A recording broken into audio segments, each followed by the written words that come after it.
ยังทางในตอนเช้าวันที่22มังกร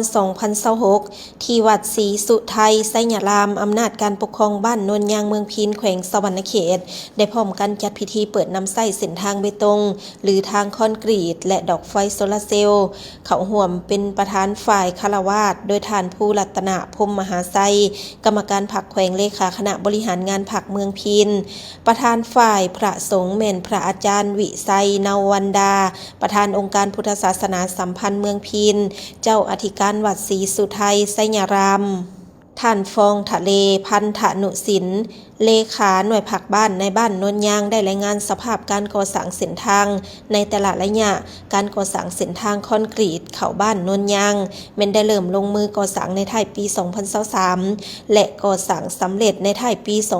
2025เส้นทางดังกล่าวมีความยาว 1,000 เมตรกว้าง 5.5 เมตรหนา15 เซนติเมตรพร้อมทั้งติดตั้งดอกไฟโซลาร์เซลล์จำนวน75ดอกโดยแม่นพระอาจารย์วิไซนวันดาเจ้าอธิการวัดศรีสุไทยไสยรามเป็นผู้ริเริ่มในการระดมทุนทอนจากพ่อแม่ประชาชนภายในบ้านโนนยาง